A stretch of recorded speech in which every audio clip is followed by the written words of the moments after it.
You going up to the family estate this weekend? Welcome to City Council meeting for tonight, July 3rd, 2019. Thank you all for joining us the night before the holiday. We need to excuse Councilman Isom. He will not be here this evening. And we will begin with an invocation by Councilman Phillips, followed by the Pledge of Allegiance led by Councilman Adams. Thank you, Mayor. Please join me in prayer. Our gracious Father in heaven, as we come before you tonight to contemplate the duties and responsibilities of this wonderful city, we ask that your guiding hand be with us, that you watch over us, that the decisions we make are fair, just, and balanced. We thank you, Father, for the wonderful things that we have in our community, particularly the wonderful citizens who make this their home. We ask that you would watch over our first responders, particularly our fire and police, as they work to protect all of us and serve our great community. Again, we ask that you would be with us in the affairs of the city and join us as we celebrate this wonderful country of ours. We ask all of these blessings in the name of Jesus Christ. Amen. Amen. But all rise and follow me in the Pledge of Allegiance to our flag. I pledge allegiance to the flag of the United States of America and to the republic for which it stands, one nation, under God, indivisible, with liberty and justice for all.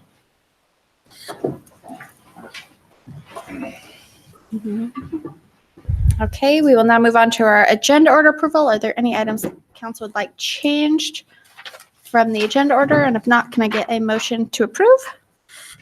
Motion to approve. Second. All in favor? Aye. Okay, council business. Sorry, I'm a little hurried here this afternoon, but I just want to say I've had the pleasure the last 2 days of working with our fire department and helping to, I was out squibbing today. So getting the fireworks ready for tomorrow. So if half the fire don't work, I guess it's my fault. But it's been great to watch the dedication and all of the work that goes into that show that we're going to have tomorrow night. And so I just wanted to say it's been fun and working on it and learning lots of things that I knew nothing about. And they say I'll be sitting by or in the kill box. That's a little scary. I don't know why they don't call it the live box instead of the kill box, you know. That's awesome. But it's yeah, I know you've had that wonderful experience and you lived through it. So I'm hoping for the best. Anyway, I just wanted to report that it's been a great honor to work with them the last couple of days. Can't wait to talk to you afterwards. Yeah. Let's pray there'll be an afterwards, right? Yep. All right. Are there any other comments or questions? We have had a number of people call today. The parade starts at 9:30 tomorrow morning. I know a couple of you are going to be, actually all of you are going to be in it in one way or another. But so for the public, it does start at 9:30. And we will move on to staff comments with Ken.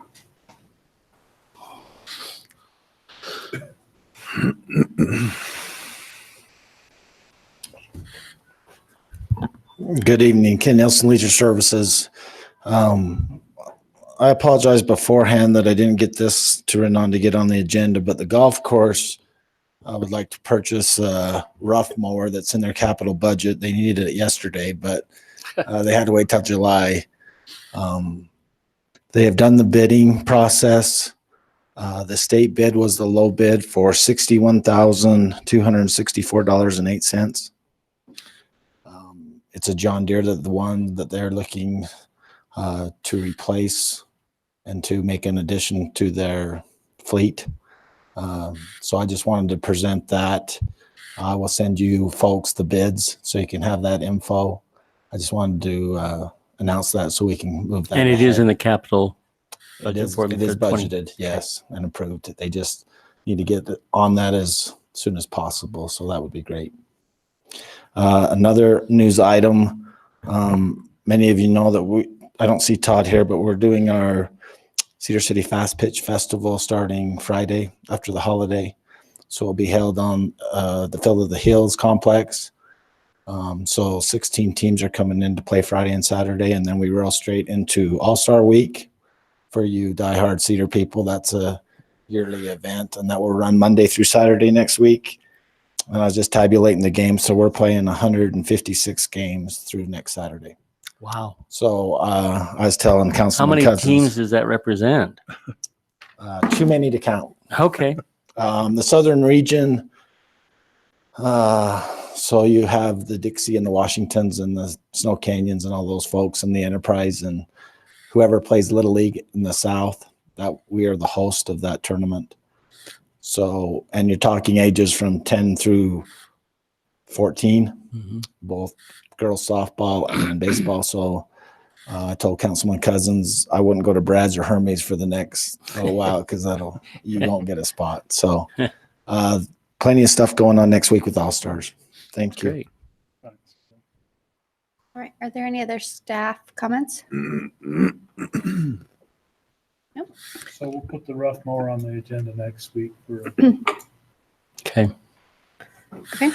So we'll move on to the public agenda with our public comment portion. If there's anyone that would like to address the council. Okay. Seeing no one, we will get into our business agenda with our public portion. Item number 1, public hearing to consider an ordinance amending the city's transportation master plan for the realignment of a master plan road off Westview Drive.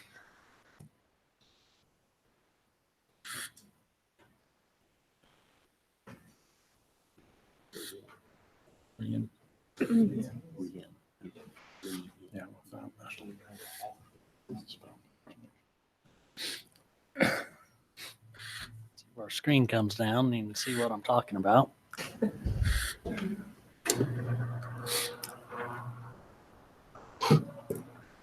Does this send the message from here to that screen? Or you control the screen from there? Yes. Okay. Well, we can drop it from there, and we control it from here. Okay. That's what it's showing. You have an extra pin roll? Okay, what we got in this first item is an amendment to the city's transportation master plan. I'm sorry, can you talk into the microphone? Okay. What we're doing here is we're amending the city's transportation master plan. This is out on the Westview Drive area.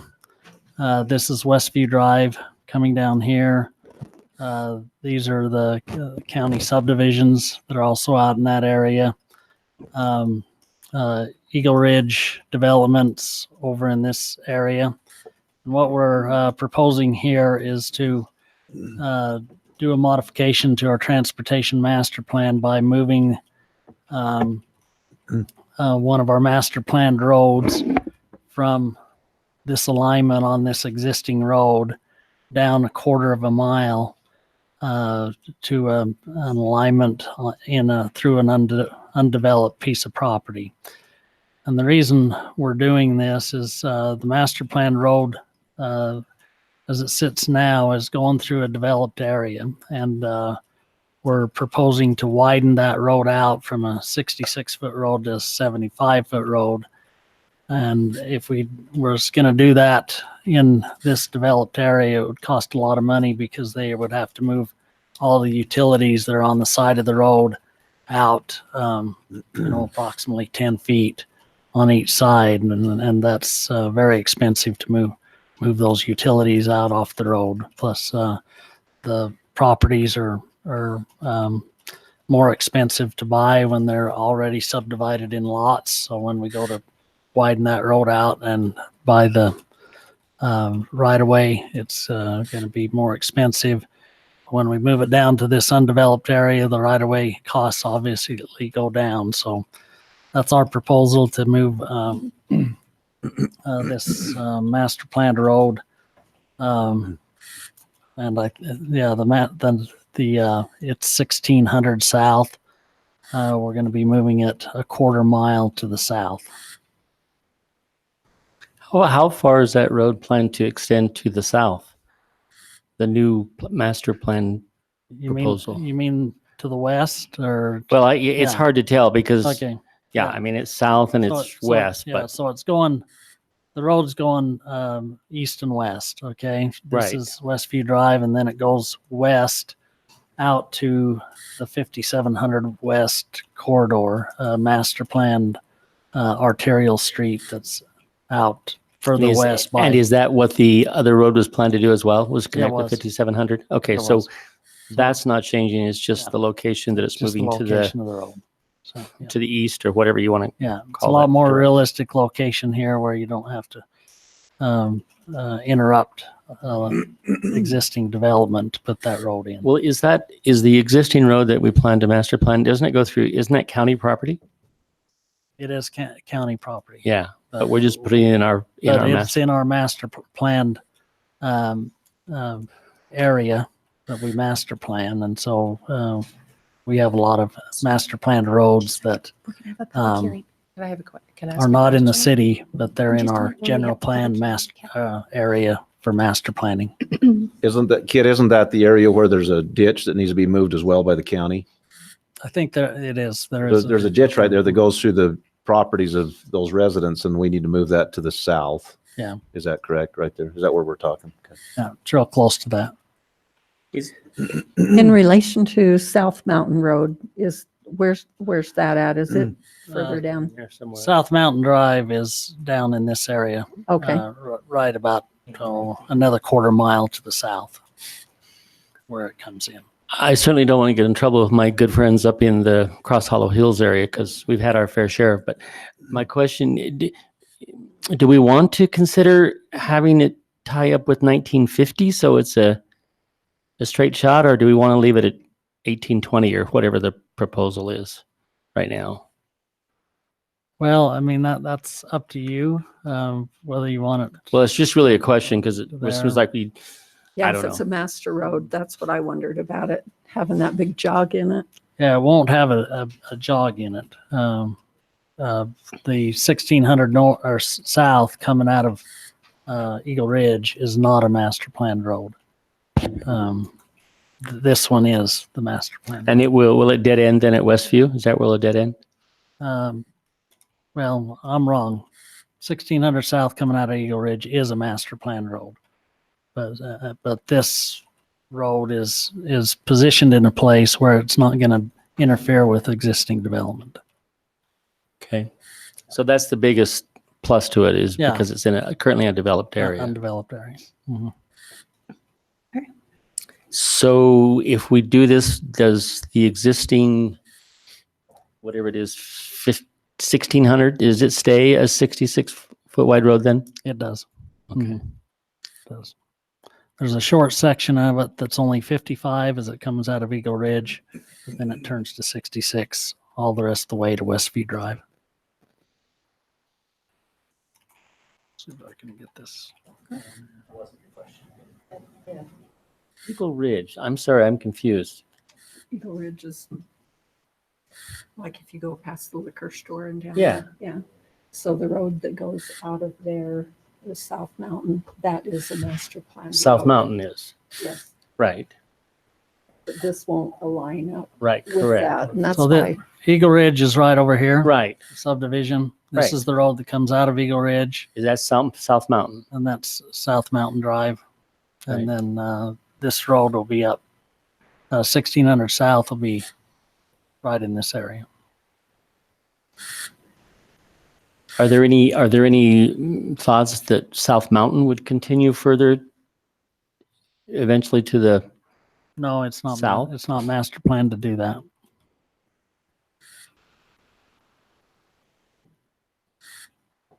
why? Sorry, I'm just Well, we try to. I'd have to show you the transportation master plan, but we try to keep certain distances between major arterials, 1 mile spacing between major arterials, and that's what we're trying to do here. That's why that's South Mountain Drive is not a major arterial. It's a major collector road, but it's not a major arterial like this road we're proposing to move is. Okay. Does the council have any more questions for Minute? only that this request is something that we want to do. We as the city want to do. Is that correct? I mean, it's Yes. in our best interest. Yeah. Okay. We originally had that road up in that subdivision, but when we found out that we were going to be widening that road and it was going to cost a lot to move all those utilities, we decided to move it So what you're saying, Kit, this road will go west clear to 5700? It will. Okay. It's master plan to do that. Yes, it And is. it won't have a jog. It'll go straight. Oh, it'll go straight And through. there's no private, there's no homes or anything. It's all No. clear shot to 57. No, it's pretty open out there, undeveloped. 57 is the belt route going. Does everybody know that, right? Okay. Right. Yeah. That's the All right, then we will open the public hearing on this item. If you want to come up, Joanne. I was just wondering But if, will you say your name too? I'm sorry, Joanne Bratton. I was wondering if there had been any change to the plan to widen Westview? Or is that a separate, totally separate discussion? I just need to take the information back to the HOA. Right now, Westview Drive still master planned as 100-foot wide. Okay, But thanks. it's really a So- totally separate discussion, right? Yeah, It okay. is separate, but we met Tuesday. Was it Tuesday? Monday. Monday, sorry, yeah. with the HOA president and a bunch of your neighbors. And they had a proposal they wanted us to consider, and we received that on Monday, and Okay, great, thanks. thanks. All right, is there anyone else who would like to speak to this item? Seeing no one, I will close the public hearing. And does council have anything else? If not, we'll put this on the action agenda. Okay. Okay, item number 2, consider vicinity plan for 4B Ranch subdivision phase 1. Dallas Buckner, Go Civil. Part of the realigning the master plan is because there's a proposed development right here, which is part of the vicinity plan. So at the very bottom right here, we've got this future master plan road. And so that's, I think, how the discussion got started on realigning the master plan road. But the vicinity plan for this project, we just did the zone change on the last meeting, which went from changing the general plan from medium density to low density. And then this is the residential estates, phase 1 of the subdivision. It's 38 acres, 31 lots, 1 acre lot minimums. And it has the typical road section for the residential estates, which is 28 feet of asphalt and borrow ditches and all that. And then we're showing this parcel up here in the northwest corner, 24, as a proposed detention basin location. What's the time frame on this, Dallas? Well, we're going to submit construction drawings as soon as it's approved. Okay, so I Just mean, assuming it's approved, but as far as whether construction starts this year or not, just will depend on whether we think it's feasible to meet the asphalt deadline. okay, but it's not 5 years down the road or No. something like that. Nope. Okay. So for me, I mean, the reason I asked that question of Kit, with all due respect, I want to make sure that if we make this change, we're doing it in the best interest of the city and what's good for the city, not what's good for a developer. Right. I mean, if it goes hand in hand, that's great. But I Yeah. want to make sure it's in the best interest of our community that we make this change to the master plan. And I think it is in the best interest of the city. I mean, it won't be a part of this phase, but the master plan road, the developer will be responsible for putting in that along Right. his parcel, which is 2,600 feet wide. Correct. So it's about It's half a mile significant, wide. yeah. Okay. So All right, any additional comments, questions? This will go on the action because this ties in with the master plan. All right, thank you. Item number 3, consider wrap tax approvals for the arts. Joanne Bratton. As I think most of you know, I chair the arts portion for RAP. And before I get into the detail, I wanted to cover something that I think you guys read in the email that we sent. As part of our process, Donna Law met with Jason, and we realized that there was some money that had been allocated in prior years but not spent. And so rather than work with our $200,000 budget, we discussed as a group whether we wanted to recommend using part of that $62,000.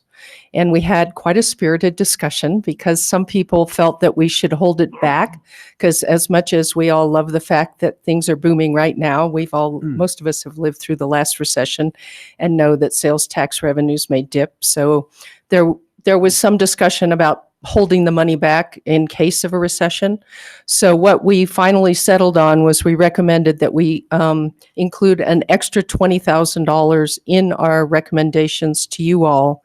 And that's how we based our recommendations. So obviously it's your guys' decision, but that's what we worked with. And we felt that that was a good compromise because we were using some of the extra money to help the groups, but we were also holding some back in case there was an economic downturn. So do you guys have any questions about that before I have move a question forward? for Yes, Scott. probably for Tyler or maybe you, but I want to make sure that legally by legislative act, can we do that? Can we hold money? Yes. My understanding was I thought it had to be expended. No, so all funds are expended, but in any given year, you'd have a organization that from one reason or the other wouldn't come back Sure. for their second half. So the ordinance says any unallocated funds just go back into the pot. And the Okay. mayor has the ability to use them for something if the council determined there's a worthy cause, or in this case, the recommendation is we use some of those funds this year. Okay. And we Thank also changed the ordinance to, we can bank for 3 years, you can. For save up. for the maintenance, right? Wasn't Not that the just maintenance, that was for for a worthy project that was more money, you could hold money away for 3 I years see. to. But it was allocated to that project. It Correct. was just put into a savings bank. Okay. Great. Thank you. Is that correct? Yes. So we had 16 groups apply. 2 of them were new, asking for $294,175, and our recommendations are based on the total of 220. We had evaluation criteria that included the number of people served. The Heritage Center was able to provide us with the number of people who come to all the performances there, so that was very helpful. Average patrons per performance, best business practices, and their economic impact. As always, it was a very spirited and civil discussion. It's actually quite nice, unlike some other legislative bodies. Okay, so I'm ready to go through the details now. I assume you all have seen the spreadsheet, right? Mhm. Okay, so I'll just quickly go through, and then if you have any questions, I will try and answer them. For the Preservation and Restoration Fund, which is the 10% set aside, and we had a $20,000 budget, the library asked for $6,000 to appraise the art that they recently acquired from the Cedar City, whatever that Committee. art committee. Thank you. So we know there are at least 2 very valuable pieces in there, 2 Jimmy Jones pieces. But the thought was that Steve Decker felt that they should appraise the pieces before they spent a lot of money restoring them. So it's like figure out which ones are the high priority items. And we recommended that we give them the whole $6,000. For the other RAP money, so Cedar City Arts Council asked for 10 and we're recommending 10,000. They're an overarching organization. They serve the whole community. Their mini grants foster a lot of startups, and they're doing an awesome job. Cedar City Children's Musical Theater, mouthful. They asked for 15 and we're recommending 13,000. They have good growth, strong attendance, and they have lots of other sources of income. So one of the things in the past that we've recommended to a lot of these groups is they cannot be totally dependent on RAP. They really need to either charge admission, ask for donations, get sponsorships, and they're doing a good job of that. Cedar City Junior Ballet asked for 13 and we're giving them 11, or we're recommending 11,000.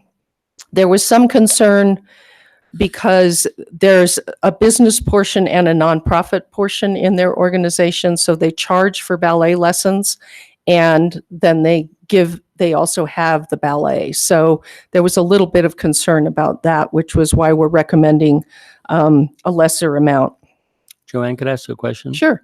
Is that similar then? Because I know that at least in the Cedar City Children's Musical Theater, they also charge the students to be a certain fee, right, to be in the production. There's a participation fee, I guess you would call it, which is different than just giving ballet lessons. But is So- that why you maybe consider their request a little bit differently also? Yes. Okay. Yeah. Thank you. Yeah. Cedar City Music Arts, as most people know, is the oldest arts group, I think, in the state. And they're really working to attract a younger audience. And so, excuse me, they asked for 18,000 and we recommended 16,275. And I have last year's numbers in case you guys want comparisons, but I think you've got it on the spreadsheet. Cedar City Livestock and Heritage Festival asked for 17 and we're recommending 16. It's a great event, attracts thousands of people to Cedar City. One thing that we did mention, and I'll mention it here, is that a lot of the money that that they use is to make improvements to the Diamond Z Arena. And we felt that Leisure Services should also be asking for some of that money rather than using the RAP money for that. So just a suggestion to the powers that be. Excuse me, Cedar Valley Community Theater asked for $16,709 to be precise, and we're recommending $13,000. Again, we feel like they're doing a terrific job. In Jubilo, asked for $4,500, and we're recommending $3,000. They've done a really good job of partnering with other organizations. Jazz Alliance of Cedar City is a new organization. This year, they asked for $2,000. We're recommending $1,600. They said they had a donor who would match whatever they got from RAP, which we thought was really positive. And we feel they're performing at the Off the Cuff location. And we felt like that was really an exciting addition to Cedar. Master Singers asked for 5 and we recommended 3. We usually try and make sure that in Jubilo, we recommend the same amount of money. Orchestra of Southern Utah asked for 18,000. We're recommending 17. Again, they have a very broad reach in the community and they do programs that reach all ages. Southern Utah Museum of Art asked for 23,200 and we're recommending 20,000.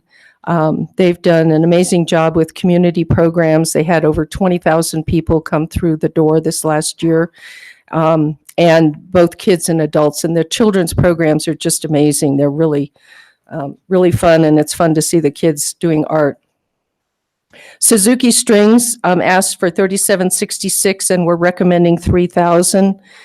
Even though it's a small group, we feel like it's really valuable and it's great training. A lot of the Suzuki Strings students have gone on to be in the orchestra and also other places in the country. Utah Shakespeare Festival asked for $110,000. We're recommending $75,125. We certainly recognize they're the economic driver of the community.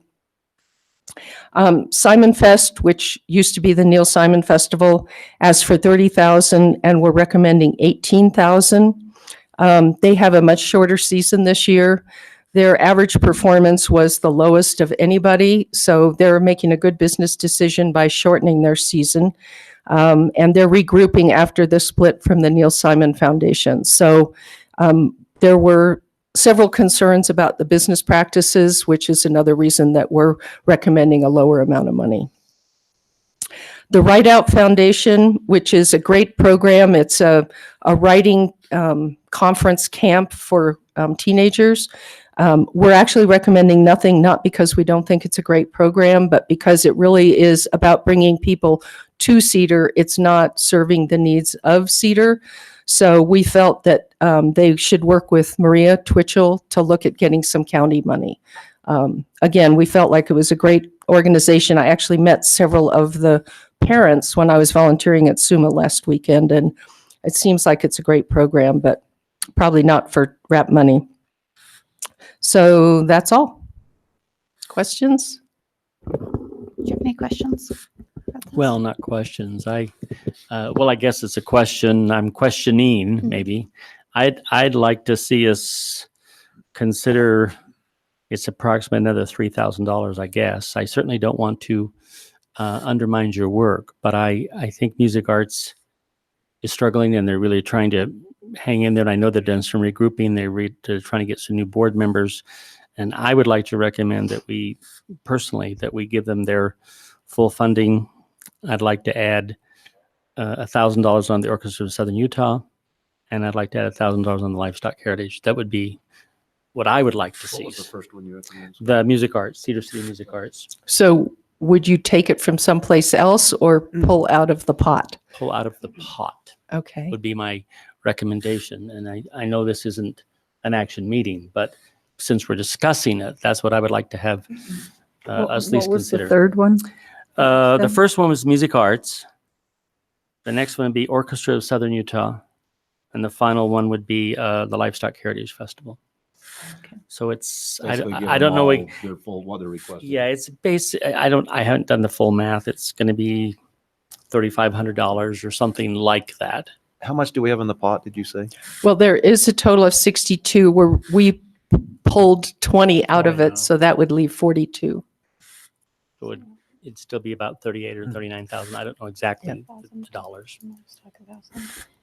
But I think certainly, I know with both the Orchestra of Southern Utah and the Heritage Livestock Heritage, I think what they're really creating draws, and I know with the OSU what they do year round with all their programming. I know you've considered all this. I Yeah, certainly no, don't that- want to undermine your okay. work, so don't misunderstand that. And then I just know that there's been some discussions, and music arts is really trying to revitalize itself. And I think if that extra $1,800 or whatever it is going to make a difference, I think we should try and do that since we have the ability to do it. So I was just wondering, the donation to the Shakespeare Festival, how does that compare to last year? What did they get So last year? last year, they got 62,000. And this year we're recommending 75,125. In the past, they did get 110. And my understanding was when the council decided to give the Shakespeare Festival some TRT money, that the hope was that then they would not need the whole 110 from RAP, but that the two together would make them whole. And this year, my understanding is that they're getting 30,000 from TRT. So we felt that the 75 came pretty close to making them whole. So the whole reason we never had the intent, at least as long as I've been here, to give them all that. It's just evaluated year by year. Yeah. But when we did flip them into TRT, it was so that, because the other arts organizations always would come and say, Shakespeare's getting so much RAP money that there isn't as much to go around for everybody else. So it was to try to make it so that there was more RAP money for the other arts organizations. well, and I have to be very careful here because of my past life, Yeah. But I also think you need to look and say you're giving someone maybe $5,000, but if their budget is $10,000, that's 50% of their budget. Right. And in Shakespeare's case, I don't know It's exactly. 1%. It's It's like like 1.1% of the budget or Right. something like that. Exactly. So it's, again, I mean, if you guys want to vote on Scott's proposal Well, next week, that's, we're not I mean, voting on it. I don't have a dog in this fight. And It's this, just consideration, and we can certainly Yep. look at it and then bring it up next week. and this will all go on the action agenda next week. But truly, for all of you, thank you so much for the time to serve on the RAP committee. I know that it's some long hours those 2 days, and reviewing everything and the discussions. We really, truly appreciate all you do. So thank you. Well, I just like to Yes, say thank you. before you sit down, just the number of applications represents the vibrant arts community there is, and for those that maybe didn't know, approximately 3 weeks ago, we had an enormous full-page story in the Salt Lake Tribune. It was on the front page of the Salt Lake Tribune, even though we don't get the paper edition anymore, the printed edition, about the thriving arts community in Cedar City, and much of that is due thanks to Sarah Penny and her work. So thank you, Sarah, for all of that doggedness that you do to make sure that people know what we got going. Relentless. Yeah. Yeah. So thank you very much. Okay. Thank you. All right. We will now go to item number 4, consider RAP tax approvals for the Park and Rec with Mari. Mayor, before we do that, could I just give a shout out to Sarah Penny for her work in Suzuki Strings? She just stepped back from that a little bit, I know, but she still supports it. But She just done a tremendous job. And I'm biased because she's taught my girls violin, and she's just a wonderful person and just done a terrific job. Thank you. Yes, she has.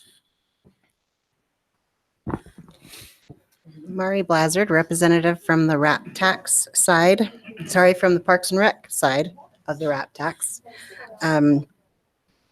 We also, I guess we've been calling it the pot. We called it the mayor's fund, I guess, whatever it's called. But that extra money that hasn't been used, we also had a recommendation to use part of ours, which I believe was 120,000. It was 124. Yeah. 120 Approximately, that's something what's in there, yeah. is what's in there, not that we're recommending. So 400,000 was our budget, and 434,000 was the amount of all of the people that asked for monies. And we recommended to use 34,000 out of that pot. So Leisure Services asked for 376,000 for playground equipment, the parking lot at Bicentennial, playground equipment at Bicentennial, a shade structure, two shade structures, dugouts, also at Bicentennial, and to renovate the volleyball pit there, and infill dirt at at the ball fields at Lake on the Hills. Like the hills. I lived there, Field of the Hills. Can't remember the name of it. So that was the total for 376,000 that they asked for. Mari, could I ask a question Yeah, on that? sure. And maybe you don't know, maybe Ken may have to step back up, but does the money for the parking lot for Bicentennial Field Park, does it include some lighting in the parking lot? I don't know. Oh, okay. I'm sorry. No, that's okay. Yeah, we got new lights up there already. Part of it. Ken Nielsen, Leisure Services. So yes, it does. We're going to put the light structures at the edge of the parking structure next to the building. So when the field lights go off, we have lights that Great. cover the parking lot. Okay. Thank you. Anything else on that? Okay, move on to Rotary Club. Asked for $50,000 to do a splash pad, they're calling it, which is a diversion of water. I'm playing with pieces of moving water of where it already exists, moving it to the west side and making a splash pad with that moving water that goes through the park at the trails. Actually, it's east of the current ditch. Moving it to east, yes. It's already west, moving it to east. Sorry, thank you. Any questions on that? No, I mean, just the time frame on it. I mean, I know it's a big project, but it's exciting to have a splash pad that maybe we can actually use. That I remember they presented that they wanted to start next year and that it will be in phases, and that next year's phase is about 275,000, if I remember correctly. Yeah.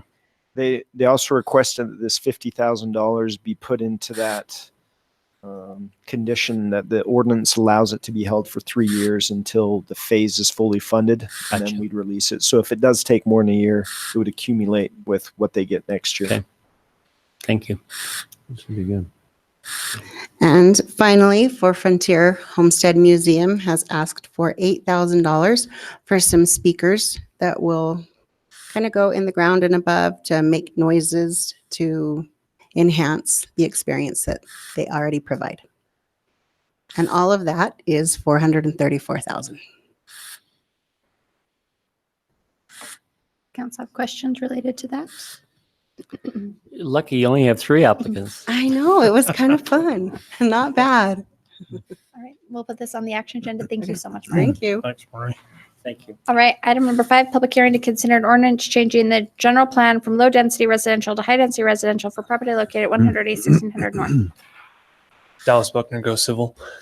This is the general plan amendment, which is followed by a zone change. It is for Steve Ashworth's property, who's here and can answer questions if you guys have any. But basically, it's got a favorable recommendation from Planning Commission.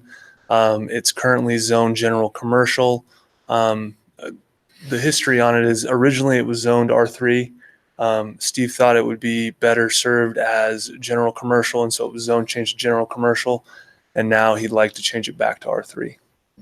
That's so Steve. He is so wishy-washy. Yep. So, and then as far as existing zones, so there is R3 right up to there, and so it's really an extension of that same R3 that is existing right through all there. So does that go through the corrals and that other stuff that's there? Yep. But it doesn't go all the, it does go all the way to Jones Paint and Glass. It doesn't, right? There's another piece of ground in between, right? Yeah, okay. Yeah, I was- These Okay. right here, is this where the duplex is being built? Yes. Or Yeah. is there a home here? There's a Yes, so right there on the duplex is corner. right there. Yeah. Yep. Both of them? Yeah. I think it's just the corner one. Okay. Perfect. Can you orient? I mean, that's heading west. Which direction is that going? North is up. North. Scott, The golf course I'm really is not like that right wishy-washy. here. Yeah, in the Will you past. say your name all- just so we have it on All this property record? right here is zoned R3. What's your name again? Steve Ashford, Thank you. sorry. We rezoned that portion right there, general commercial. We have in this R3 through here, which was one time all the same R3. We've done duplexes here, here, here, here, and here. And we want to continue with the duplex here and put duplexes here. When we finally realized that we're only one lot away from the subdivision, which is R1, Right. doesn't make sense to leave that commercial and have a service station or something there.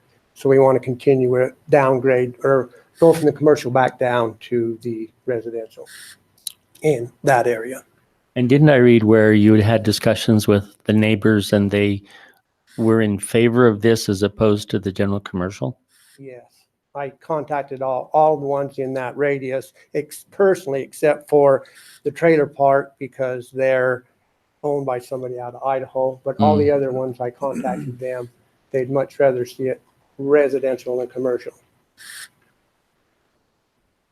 And I guess the question I would have also related to this is, I know there's a plan for Wedgwood to come all the way through there and connect with 1600 North. Isn't that correct?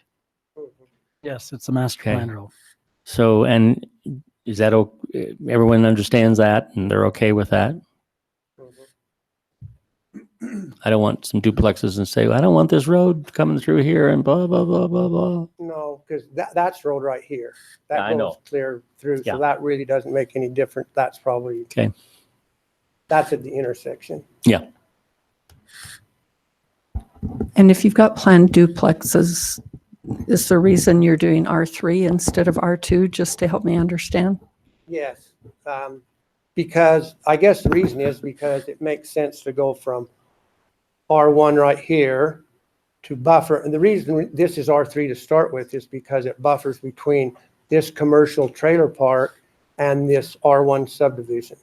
And so this buffer of R3 goes there. And so it makes sense to go from right here where this is commercial, R3 to R1. It doesn't make sense to go commercial R2 back to R3 back to R1. Does that make Okay. sense? All right. In the flow of But you've it, got planned duplexes yes, there, though. planned duplexes. In the buffer of it goes commercial R3, R1. Yeah. Right. That's pretty normal. Okay. And that's the way it was. I was just going to put an office there, but when I realized how close we are to this subdivision, we'd only be one lot away.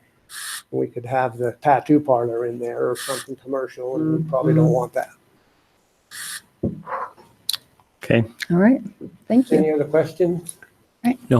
Okay, thank you. Okay, then we'll open the public hearing on this item if there's anyone that would like to address the council. Right, seeing no one, we'll close the public hearing and move this onto our action agenda.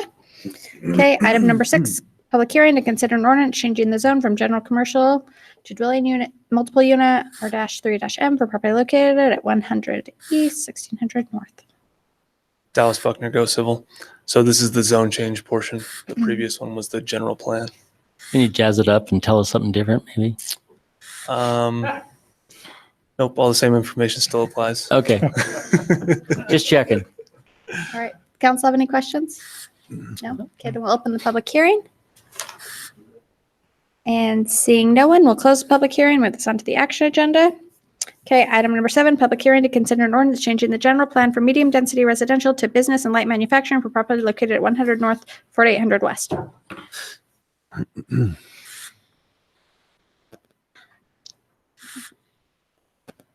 Bob Platt.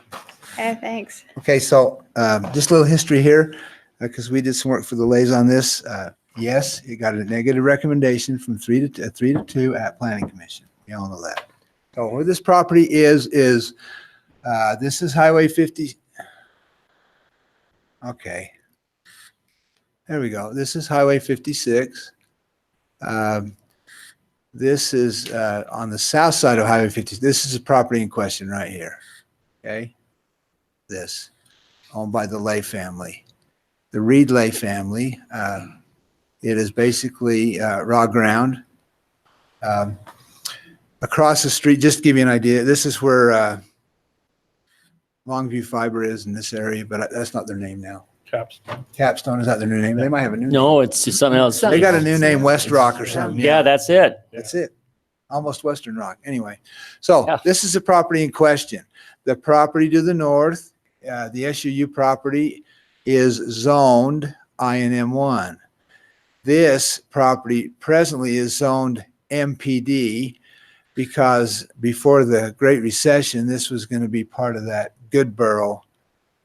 If you remember, the gentleman had the English accent. This is going to be a high density thing. So this is presently zoned MPD.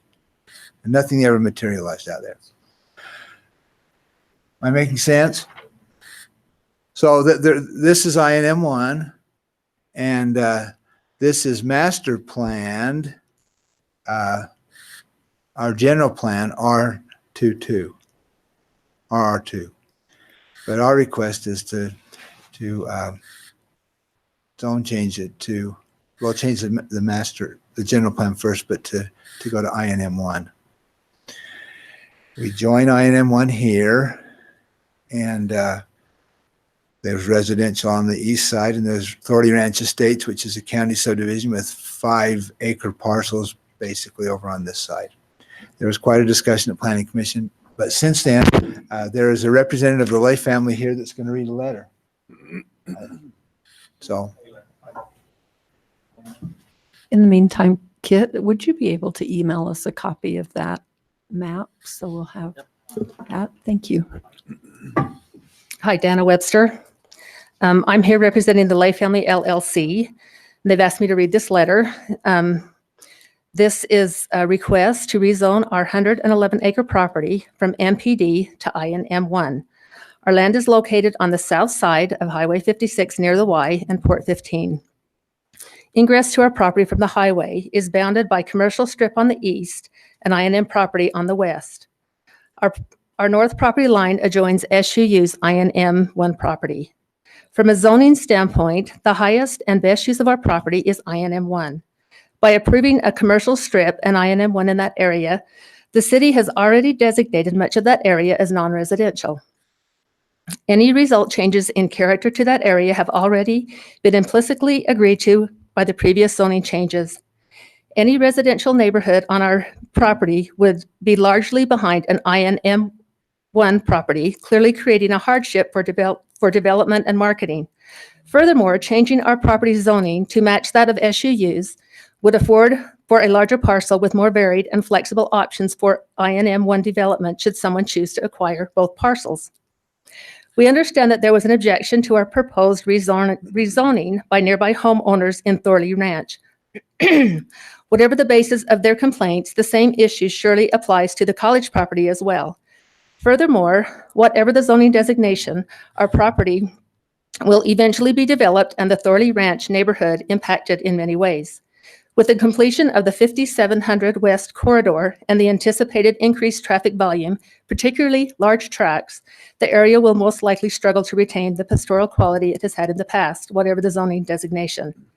We are seeking a zoning designation that will allow flexibility in a way that complements existing and proposed land use in this area. We appreciate your consideration of our request and respectfully ask for a fair resolution to this issue. Thanks. Can we get a copy of that as well? Because that's a Sure. lot. It's in your packet. Oh, is that in the packet? I'm sorry, I didn't see I that. didn't see that I letter. didn't see that. What did I say? I read that Sorry. in the packet. It is Oh, with item actually, number it is. 7. Yes. Thank you. I missed that.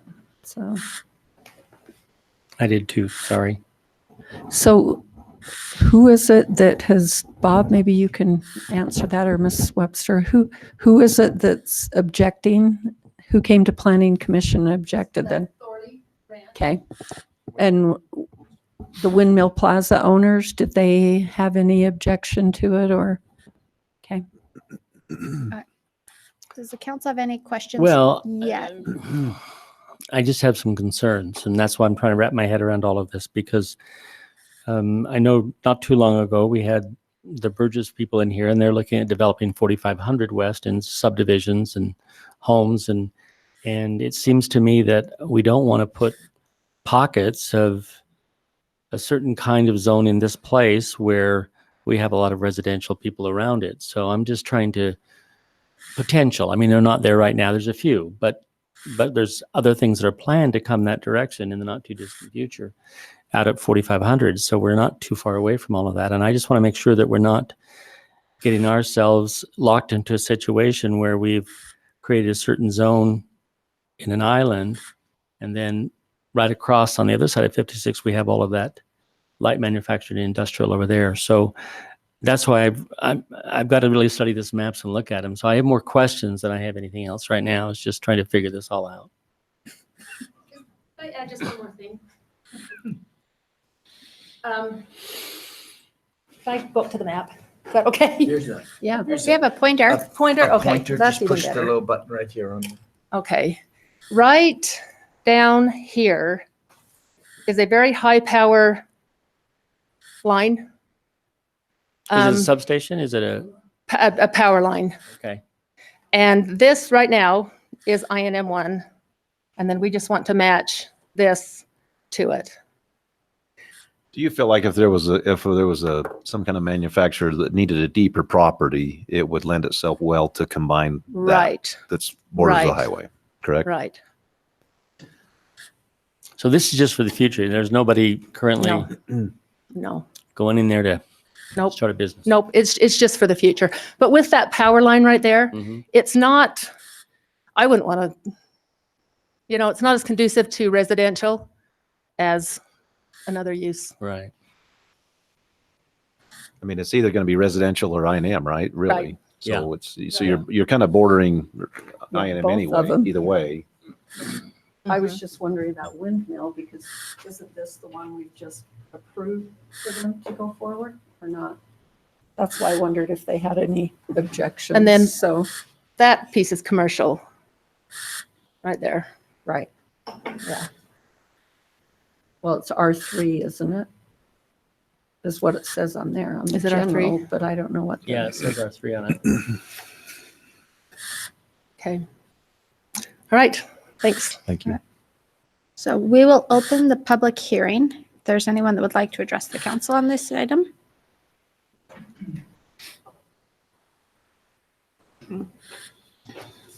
Yeah, my name's Jeff Porter, and I was at the Planning Commission as well, I guess about 4 weeks ago. I'm opposed to it, the idea. I live in the Thorley Ranch Estate area, and like a lot of us, we've built our homes there, and made some nice houses and improvements on what was there and so forth. So that would negatively affect us. What their proposals are for the industrial manufacturing that would be going on in that area, 111 acres. To the west is us, to the west is us, the Thorley Ranch Estate. To the east is Lamplight Lane and the Mountain Shadows development, which is, I don't know how many houses, 150, maybe 200. I'm only guessing on that. It would probably negatively impact those people as well. The reason why the master plan has got it zoned as medium density residential makes sense, because it would grow together. I understand growth is going to take place, and that's the direction it would go. Now, presently, all the manufacturing is north of Highway 56, and to me, that's where it should be, is all in the same area, so that the rail line can serve them, which it presently does. To make this happen, there might be a desire to put a railroad spur down into that area, and all the costs that would go along with that wouldn't be too attractive. Like I say, I understand the growth situation, but as it stands right now, we can look across the highway north to 56 and look at GAF and all the noise and noise pollution and light pollution that takes place in those areas. The pipe plant, the West Rock, whatever they call themselves now, GAF. Their light standards are up about 30 foot in height. And my neighbor was pointing out that as he stands out in his yard at night, there's a shadow created from all that light coming across. Now that's even further away from this proposal here. And yet there's all that light pollution, heavy trucking, 24 hours a day, so forth. If we have that same light situation here, our quality of life would really go downhill, and our investments would take a beating in our own personal homes. And so that's a couple of reasons why I'm not for this. Incidentally, the Planning Commission said no to that, as was pointed out earlier by somebody else. As far as the topic from the Lay family, that letter that was just read, the power lines, of course, these power corridors, as she pointed out, that's running north and south, are good places for parks and for other things that residential areas could use and implement as the growth would naturally come across. Again, it is zoned, after all, medium density residential right now. So that's my concerns on all of this. And I don't know, I think Mr. Adams was at the Planning Commission meeting, and they did vote no, and maybe he remembers some of the reasons why. I don't know. But you might want to bring that up and discuss it as well. And just so you That's know, all we I have had. all the minutes from Planning Commission. Pardon me, I We didn't have hear. all the minutes Yeah. from the Planning Commission meeting. Oh, Yeah. So we do have that information as well. Thank you. Thank you very much. All right. Is there anyone else that would like to address the? Good evening. I You would just. still didn't say Oh, your Tom name. Are you Jett. free- Thank like, you. For reals. I'm just a little bit confused. Is the Lay property, is that general use? Is medium density, or is it master planned medium density? I'm a little confused. It's master planned medium density. It's master plan that, okay. But currently it is what zone then? It's master. plan development. It is, MPD. the zone is master plan and it's master planned. Okay. The general land use plan is medium density. Okay. The zone is master plan development. Okay. All right. Thank you. I couldn't read it from back here, the print. Thank you. All right. You can come up. I just want the council to be aware. But will you state your name one more time? Dana Webster, sorry, that we are requesting INM 1, not 2, and the uses which give rise to excessive noise, vibration, smoke, odor, dust, fumes, or danger of explosions have been excluded from this zone. Right. So we're not comparing. And parks is actually a use of that zoning too. Thanks. Thank you, Dana.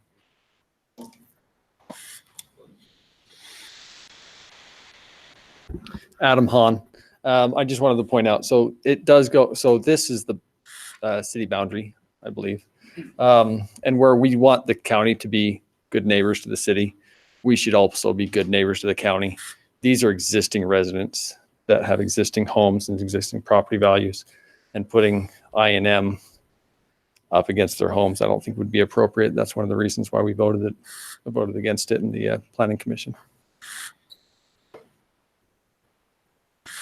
Is there anyone else that would like to address the council? No? Okay, we'll close the public hearing. Is there anything else the council would like to add before this will go on the action agenda for next week? Agenda, right? Oh, yes. Okay. Item number 8, public hearing to consider an ordinance changing the zone from master plan development, MPD, to industrial and manufacturing 1 for property located at 100 North, 4800 West. You get to come back up. Mainly just because we haven't seen you in a That's while. a sister request associated with this, so, yeah. Okay. Council have any questions on this one? No. Then we'll open the public hearing. All right. Seeing no one, we'll close the public hearing and put this on the action agenda. All right. Item number 9, consider public hearing to consider an ordinance vacating a public utility easement in the Temple Cove subdivision. Bob Platt.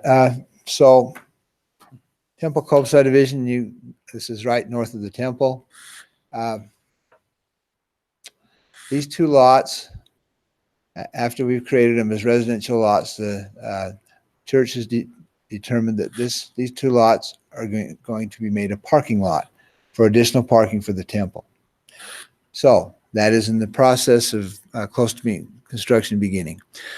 So the request is to vacate this 7.5-foot PUE along the south side of Lot 1 and along the south side and west side of Lot 2 that was platted as required by the subdivision. There are all the utilities in this subdivision are in the front. There are no utilities in this easement. All the power, natural gas, cable TV, telephone, they're all in the front easement. So there's nothing in there.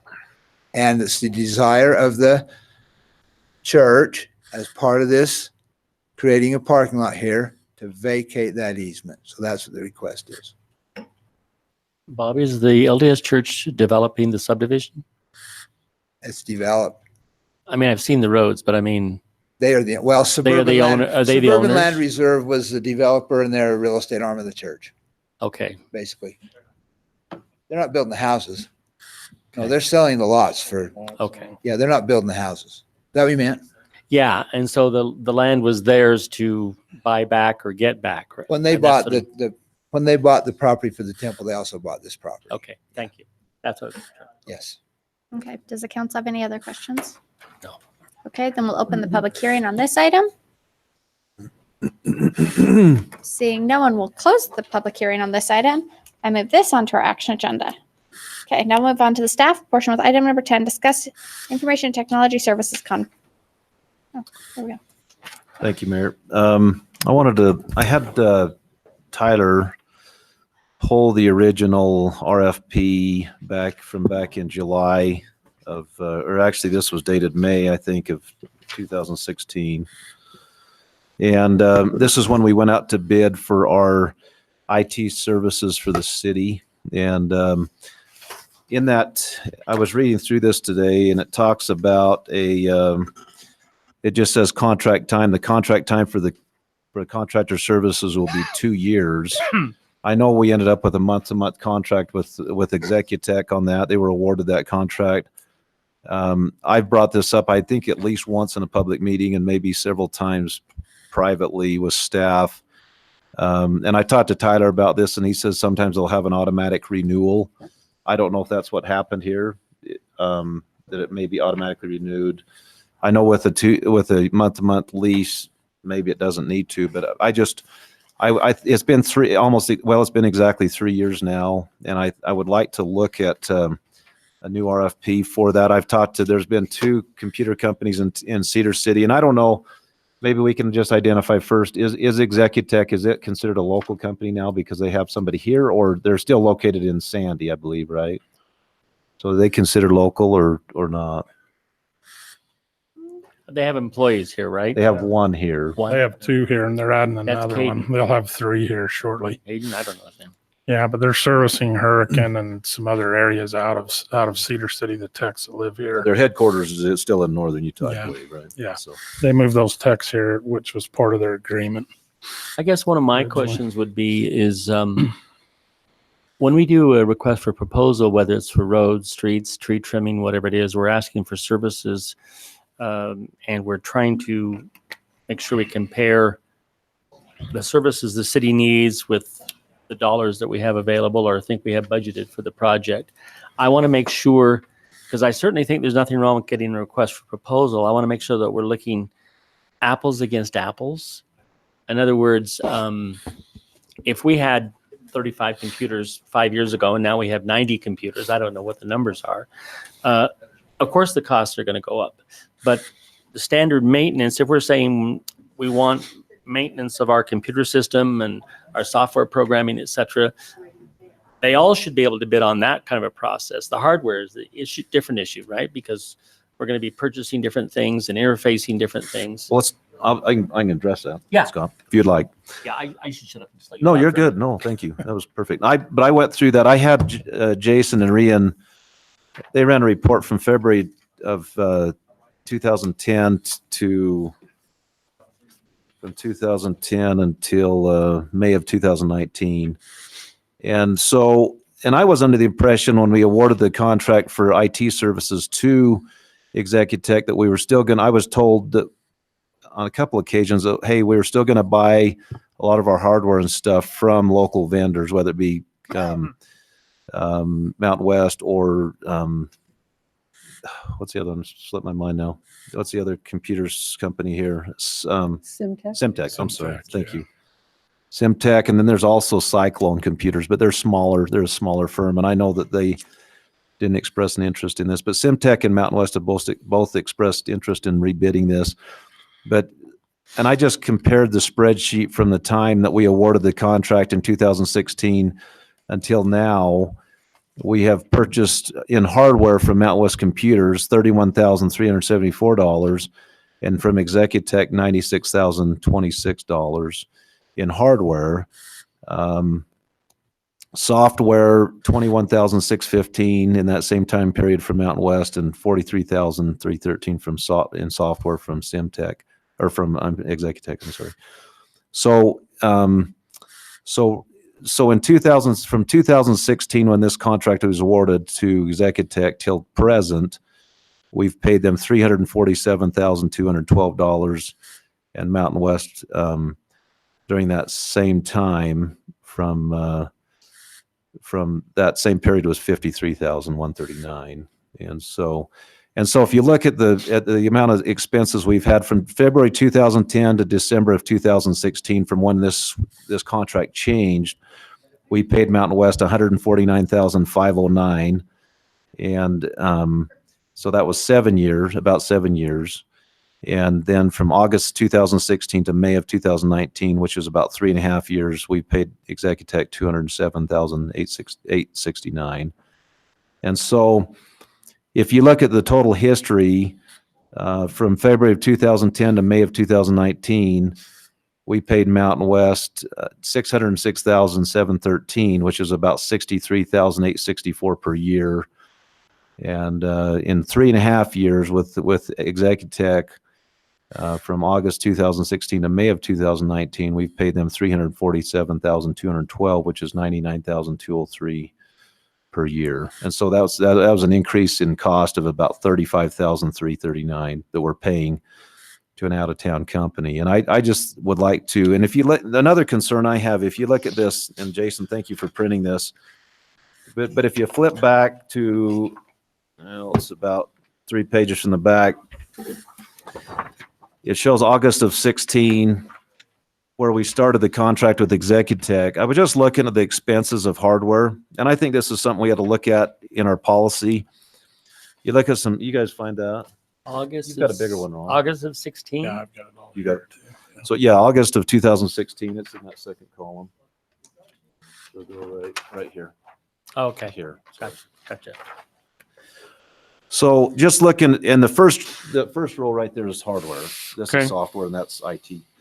So in that first column, in December of 2016, we paid 3508 for supplies. I don't know what that was. If you go down to the other page, October of 2017, there was a 2972 for a router. December of 17 was a router for 9540. And then you go down, there was a computer in June of 18 for 2400. And I'm just wondering, when we're locked, whether it's Mountain West or Simtech or Executech or anybody, when we're looking at these big ticket items, I wonder if we ought to have a policy that if it's over $2,000 or $3,000 expense or $2,500, that we check pricing with some other vendors, even though there are IT guys that we maybe not too formal, but we reach out and say, hey, how much, shop around a little bit for some of those big ticket items. Would that be appropriate? We currently have provisions in our purchasing policy that direct staff as to dollar thresholds on when to get other bids. And as we talked about this in department head last week, the department heads brought up, and this has happened to me as well, there will be times with our vendor currently where we'll want to order a piece of equipment or software, and they will tell us, don't buy it from us, go to Amazon, you'll get a better deal. Right. That's just an example. So while this spreadsheet that finance produced captures a lot of our spending on hardware and software needs, there's still some that's not captured on here. We still go buy from other vendors as well. Right. Other third-party vendors. Other right? third-party Yeah. vendors as well. So their staff is actively shopping those items. Yeah, and on the other side, the coin, since you brought that up, along with that, I know there's been purchases made for hardware equipment that have been purchased through a local vendor and came in with Amazon stickers on it, and the price was almost doubled as it was checked on Amazon. And I have a real problem with that. Really? Yeah. I mean, I think, and I'm speaking as a city as a whole, maybe we need to come up with a different, like you mentioned, a different policy. If we can buy direct from them, I know it's out of state money, but gosh, if it's saving half price, the taxpayers' money we're spending, I think we need to look at that rather than order it through a local vendor or another vendor. There's, I don't know how many more cases there is. I know of one that I've documented, but I was just shocked. Well, you also have to look at the last 10 years. The whole data and data processing, the digital stuff, it's changed dramatically. The computers you bought 10 years ago don't have half the memory you have now and everything else. So I guess what I would hope we could do, and I don't know if this is possible, I don't know who our IT expert is on staff, but somebody's got to say, this is what the city needs from an outside source to help us run all of our IT. And it needs this much service, this much hardware updates every year. And then we put it out there and say, can you provide that service? Whoever it is. But I don't know who the IT person on the city side is that can formulate that information. One of the problems is we don't have an IT person on the city side. We've entertained that discussion in-house on multiple occasions, and it kind of briefly goes something like this. Well, why don't we hire in-house IT? And then the discussion turns into, if you hire one IT person and they get sick or they go on vacation, then you're empty. You don't have any IT. So we look at the county's model, and I think they have like 4 guys over there doing Right. IT. They do. And then it drifts into, what kind of IT do we need them to do? Do we need them to have expertise in maintaining our local desktop units or portable laptop units, or do we need them to have expertise in networking all of our systems together, or do we need both? And if we need both, are we going to be able to find one person to do both? So it's a long discussion. I favor It is. subbing it out. I think it makes sense. But I talked to Simtech. I had a long talk with them this week, and they feel very comfortable in handling our situation. I talked to Mountain West. They feel very comfortable. Obviously, Executech, I know at first it might have been a little rocky, but I think it's gotten better. I was concerned initially with the billing. I mean, we were being overbilled by Executech in the beginning. Rian thankfully caught some errors in billing that saved us thousands of dollars. And so, but I think it's time. It's been 3 years. I think it's time that we put out a new RFP and give our local folks a shot at this work. So I don't know, Mayor, I know you don't have a vote. Where do you stand on this? Do you support keeping our business local, or do you want to keep? It's a matter of, I know how much we've added over the last few years and the complexities on the surface. I don't actually understand them at all when you get into how they actually work. And so if there is a local company that can handle everything and keep all of our systems working, I don't know their capabilities. Well, I guess that would be my question. I mean, even if we say we're going to do an RFP and we're going to put it out there for local companies to bid on, who's putting the RFP together, and do they know what they're asking for in the RFP? Because I sure as the heck don't.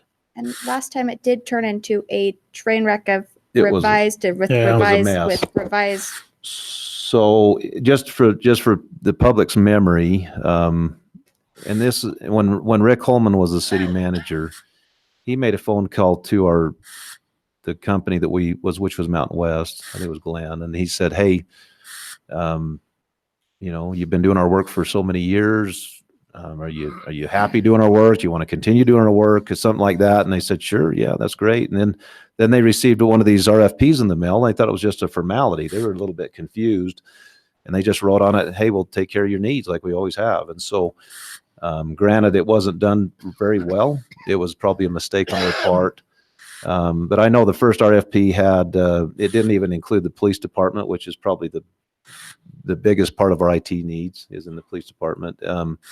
It included a section for lube, oil, and filter, I think, which was, I don't know if they took a boilerplate RFP from the garage, but it was a train wreck. It was a mess. And so I think we need to really make sure this one is done well, so we don't have so many revisions and put it out there. I know that both companies I talked to locally are very confident they can handle our work. So.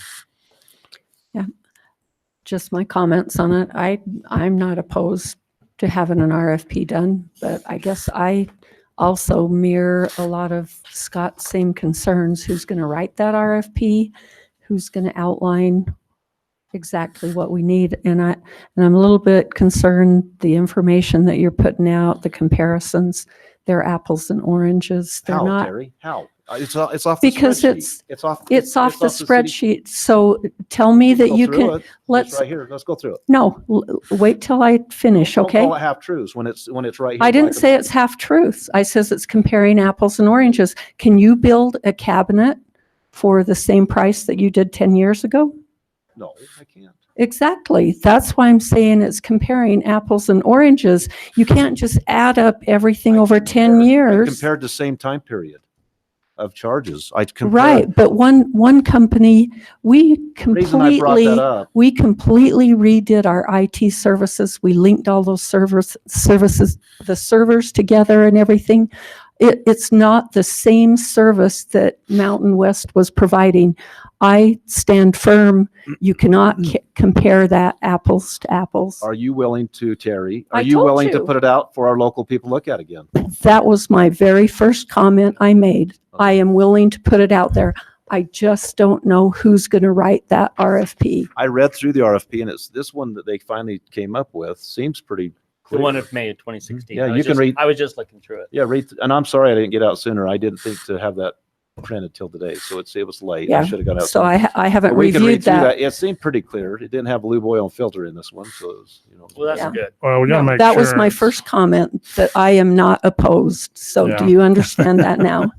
Okay. But the comparison was really because one reason I did this comparison was because I was told that even though we were going to go out of town and we gave $347,000 to an out of town Salt Lake company compared to $53,000 in the same time period. That was what I was comparing, and that was apples for apples. That was comparing time period for time period. And I was told, hey, even though we're going to go out of town for IT, we're still going to shop local for our equipment. When we can was my understanding on that. So when we can is a big and so gray we were area. almost triple. We spent almost triple the money out of town for our hardware versus locally. And that's all I want to do is I want to give our local companies an opportunity to have a shot at this work again. I 100% agree. Could I ask a question? I'm looking at the RFP here under General Support Services. And in the RFP that was awarded, obviously, it says the contractor will provide up to 40 hours per week of IT support among all city locations. Do we have any notion if that 40 hours per week among all city locations is adequate? Are they exceeding that? Do we need 60 hours? Do we need 70 hours? Because now we have 135 computers to look at as opposed to 70? Contract that was awarded was not 40 hours a week. It was something lower than 40 hours a week. And we operated that way for a short period of time. And Executech initially came in and said, well, we'll give you an extra block of time while we get things up to speed. Okay. They later came back and bumped that 40 hours a week up. I'm sorry, bumped the sub 40 hours a week up. I'm sorry, I don't have the exact number of hours it's okay. a week off the top of my head. I'm But just what trying to they see if what they do is they maintain logs of well, they're kind of timesheets, and it'll say 30 minutes fixing Chief Adams' computer and 1 hour figuring out software blaming stuff on Darren. for Darren, and 2 hours for Ken and an hour for Ryan. Or so they keep timesheets and they keep logs that way. The logs that I've seen from them, they're never under the hours that we buy from them. They're always over. And so our when we needs- hit that threshold, do we pay an overtime thing? No. Okay. Our needs are, we have a lot, between the networking we've done with all of our systems, having more buildings interconnected together electronically, the VoIP phone system, the increased needs that we have to have a firewall to protect all those, more point of sale stuff that is increasingly reliant on software. And we'll keep transitioning. We'll keep going down that road. Of course. If you look at all of the sworn officers, they have laptops in their cars. And we had that 5 years ago, and they have desktops in the office. It's Drew and his guys now, when they go out and do a building inspection, they'll take a tablet with them, and they can link into the My City Inspector software, and it's way more efficient to do it on a tablet than it is to come back and write up a report.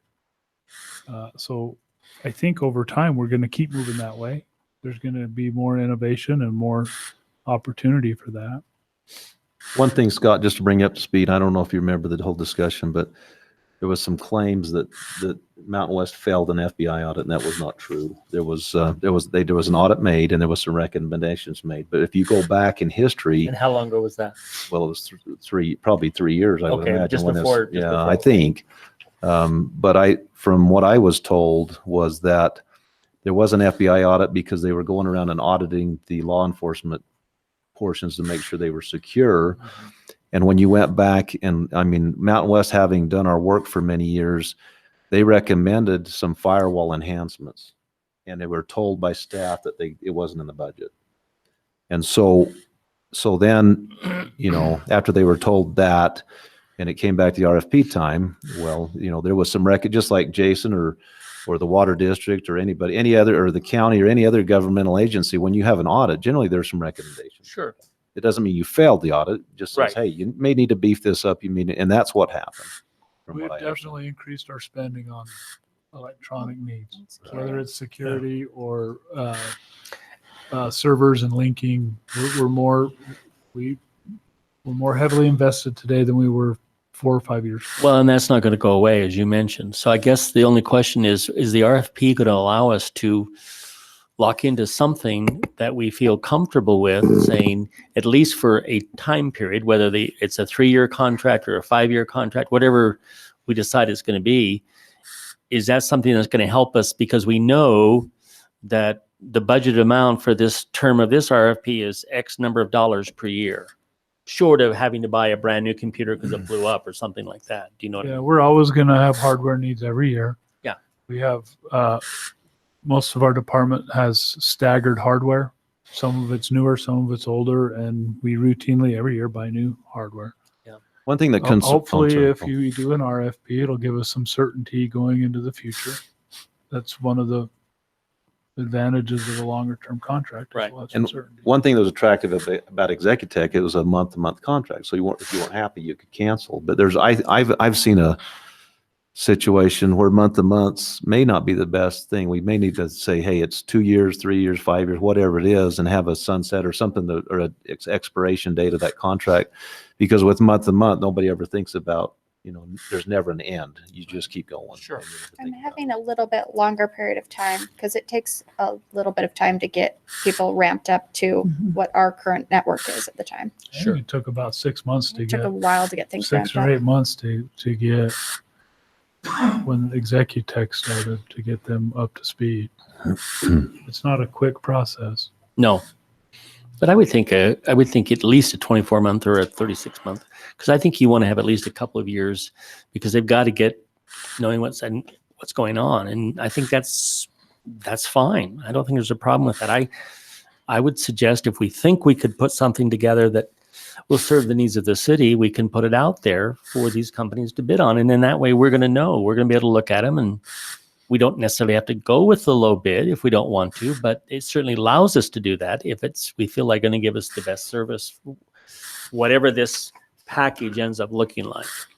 And it likely, this will be revised. Obviously. Yeah. Now, we've got to come up with comparing apples to apples. Right. Because and I know that's a difficult task, but it's just as I was looking through I print out the small version, so I have 9 pages of spreadsheet that I was looking over, and you can take any item on the spreadsheet. For example, here's a keyboard that Mountain West charged us $500 for, and one over on Executech, they charged us $170. Now, You don't know they're the the question same. being, well, we You don't don't, know. that's what I'm getting at. We don't know the quantity. Maybe there was some quantities in there. That wasn't for one keyboard.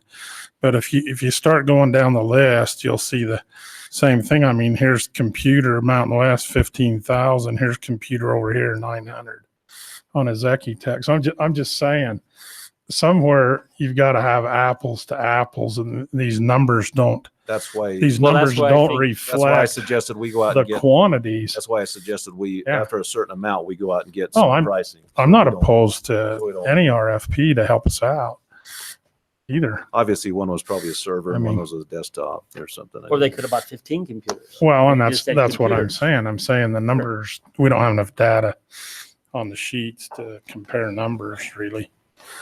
That's all I'm saying after looking through all 9 pages. Do we think we can come up with something that would serve the needs of Jason's been dying to talk. So last go round, as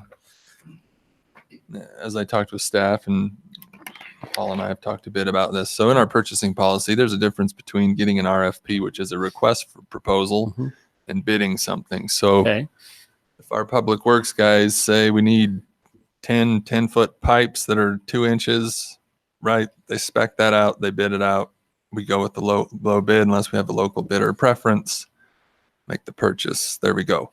So when we do a request for proposal, companies come in and they tell us what they think we need. Now, last time we didn't have a very good feel for that at all from the staff side. As Paul mentioned, now we have work logs. So even last time, all these vendors that want to bid, they'll come in and they'll do a hard count of all of our hardware. They'll look at our software system, our number of users. They're going to go through all that, servers, the whole bit, right? So last time that was a little harder to do. This time that's not going to be that difficult. Last time we were not real confident on our hours. So if somebody comes in and says you're only going to need 10 hours of IT service, we're going to say, sorry, we don't No. care what your price is. That's not true. That's not accurate. So in the RFP, we can say, give us a price for 40, 60, or 80 hours of IT support. Perhaps staff will want more hours of IT support than we have now, and council may say you can have more, we're willing to pay for more, or we're not. And each vendor might say you only need 50 hours, you need 60. So they'll be able to do that this time. And again, we're a little more comfortable in the software programs we're using, the amount of hardware we have. So the staff's not overly concerned about putting out the RFP as far as that goes. As far as purchasing hardware and software, that's a kind of separate issue from the actual service contract side. But yeah, we can certainly request proposals from vendors. So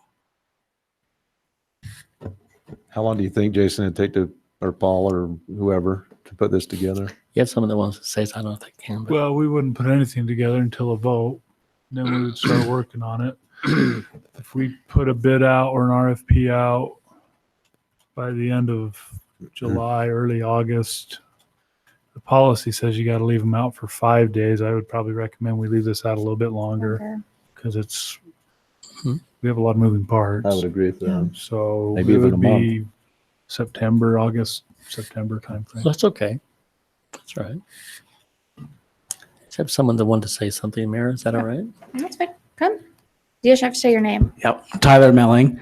I saw that this issue was coming up, tried to do some homework, and I'm not a techie myself at all. So I actually ended up spending a few hours that I didn't plan on spending on the phone trying to talk to different experts, some of which were vendors or people who put in for the proposal, some of which were not.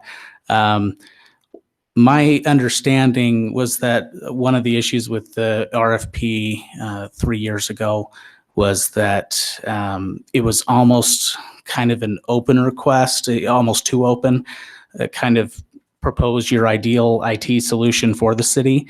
And because of that, some bids were knocked off because they were too high because they proposed the ideal IT solution.